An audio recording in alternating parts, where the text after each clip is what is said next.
Today, I want to talk about something that will shape India's next 50 years. Whether we realize it or not, fertility rates. We keep saying India has too many people.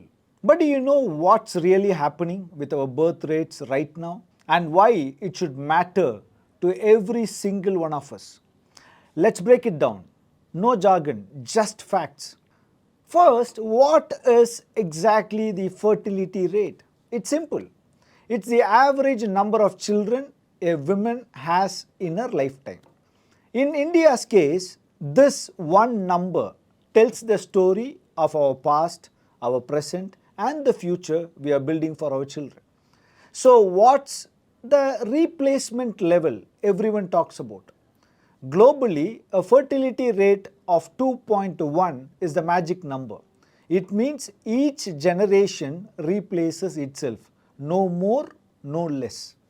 If a country stays above 2.1, its population keeps growing. If it drops below 2.1 for long enough, the population stops growing and eventually starts shrinking. Why exactly is it 2.1? And it should be just 2, right? This is a detail most people miss. But it's so important. If every couple has 2 children, you would think that replaces them exactly, right? But in reality, it's not that neat. Some children don't survive to adulthood. There are slightly more boys born than girls. Some people choose not to have kids at all. So scientists and demographers add that extra 0.1 to cover these natural losses, ensuring each generation replaces itself on average. That's why 2.1 is the sweet spot for what they call zero population growth. Now let's talk about where India stands and where the focus needs to be. India's fertility rate is down to 2, just below the replacement level of 2.1. That's a big deal. But this average hides huge differences between states. Take the south.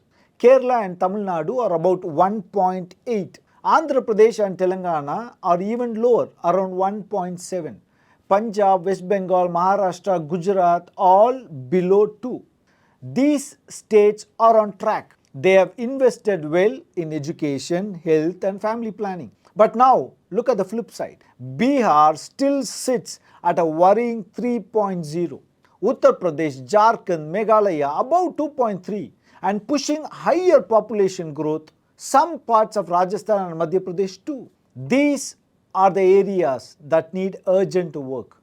Better healthcare, better awareness, women's empowerment and access to family planning. So what does this mean for you and me? It means we need to talk about the future now, not when it's too late. A stable population means less pressure on our food, water, schools and hospitals. It means a better standard of living, more jobs and a stronger economy.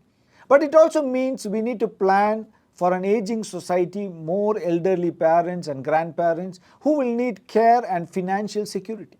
If we get it right, India's young, skilled workforce can power decades of growth. If we ignore it, we risk joblessness, regional imbalances and social stress. What is the bottom line? Fertility rates are not just statistics.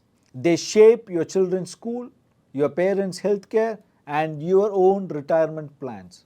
Let's talk about this more. Let's plan smart because India's future won't just depend on how many of us there are, but on how well we prepare for the India that's coming. If this made you think, share it. Let's get more people thinking.